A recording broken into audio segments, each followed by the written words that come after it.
lecture.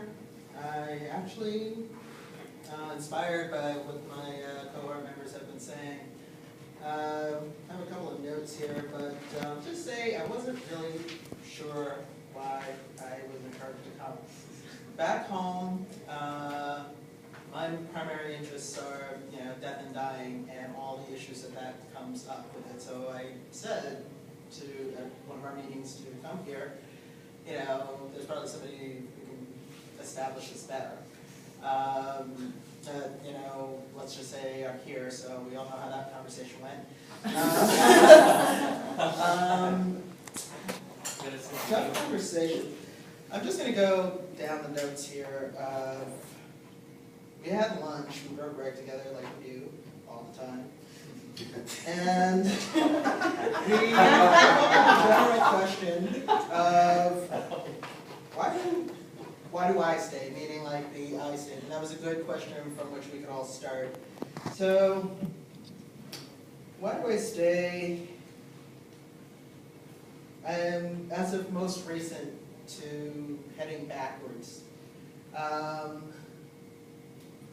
I stay because of what we've morphed into, I know. I want to see what happens with CLT. We exist as a very unique organization, not better than anybody else and not worse than anybody else, but just we're a unique opportunity of Jews, Muslims, and Christians where the media is saying all we do is kill each other, we're like deliberately living together. And in so doing, being very human with each other. As one of our cohort members who is not here had once said, there's more fighting about, not leaving dishes in the sink or whatever than there are about the harder discussions. For example, Israel, Palestine, racism within Judaism,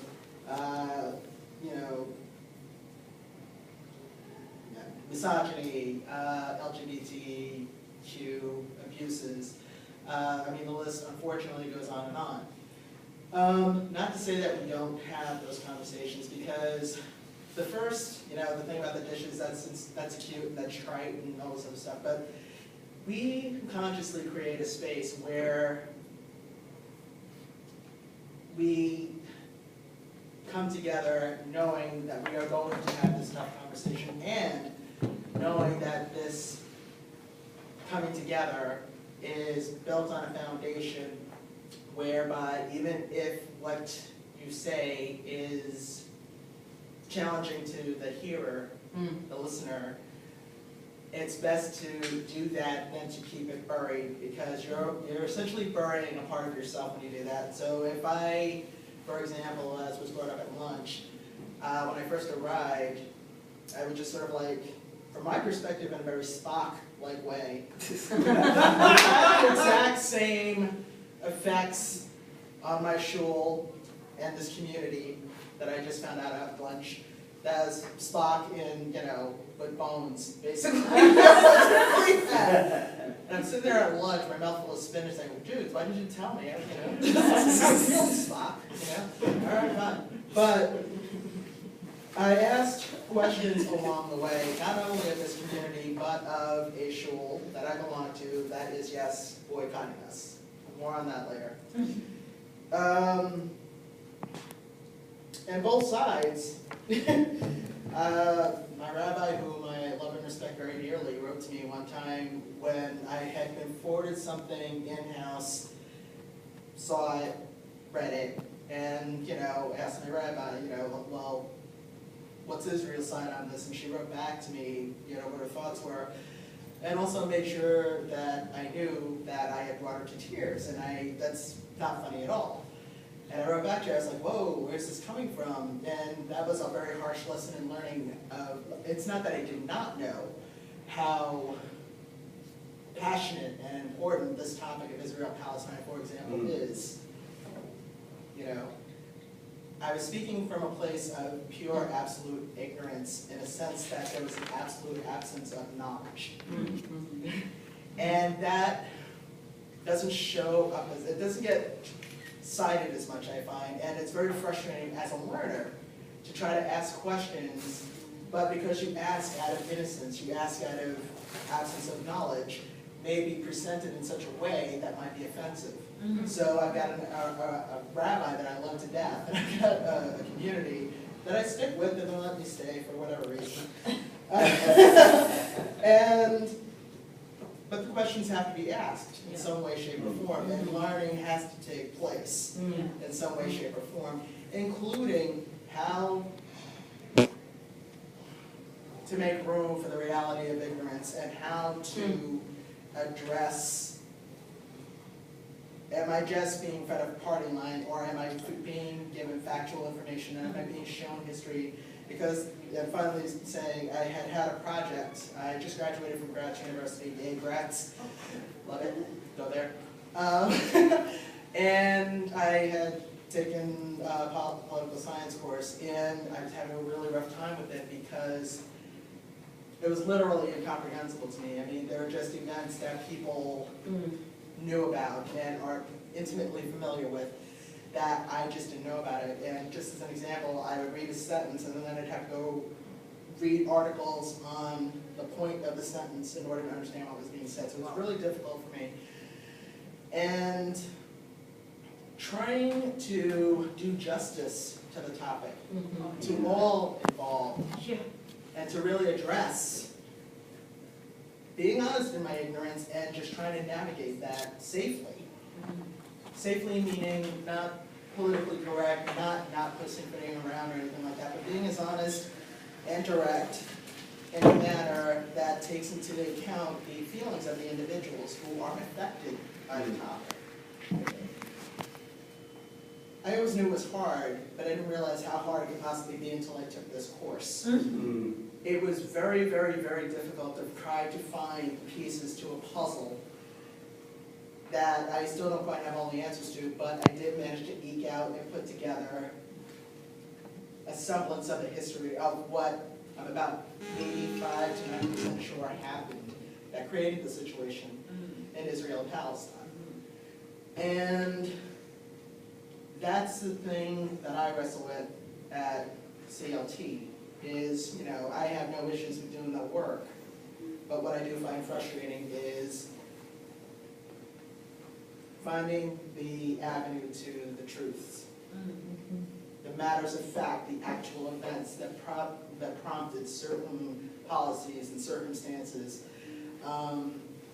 Yeah, it's very intricate work. I'm proud to have done it. I would recommend doing it. But it's a long process. It really is. I don't know how much more time I have, but one thing. 2 minutes. 2 minutes. Okay.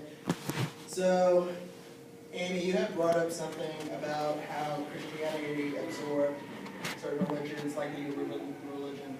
What prompted that for me was these two words popped into my head: surviving colonization. And I was reminded of the story of how I learned about what a haftarah is. And basically, when the Jews were in exile, they were, long story short, Romans forbade them to study Torah. You know, we study a portion every week, and you know, basically, you know, people from the outside came in, took over, and said, if you do this, we're going to kill you. So, what to do? My goodness, what to do? So, study of the writings of the prophets. The studies of the writings of the prophets refer to bits of the Torah, so that what you could do is you could still study Torah, you know, and keep that mitzvah, and still have the lesson, but just in another way. So,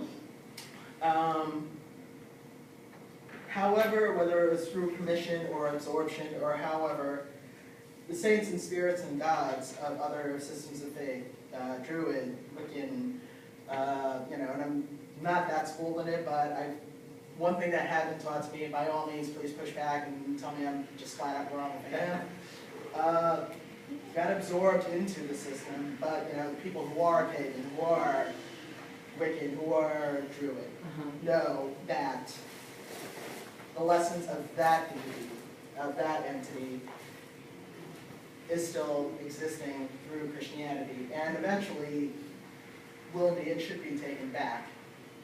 So that was the first thing, that popped into my head that I think is a good topic for discussion. Survival and colonization, and having survived colonization, what are we going to do with our survival of that? So I did that. And in closing, when in doubt, just go back to the drawing board. And for me, what I do is I refer to Hillel, the lesson. Some plucky young one, kid, person, student came up to him and said, "Oh yeah, you're so smart, teaching me, everything in the Torah while I stand on my foot." And so he's like, "What's hateful to you, don't do to anybody else." So I'm totally paraphrasing. All the rest is commentary, go study. And that's really the core of it, and that's why I think is, in our own way, shape, or form, that's why we do the things that we do.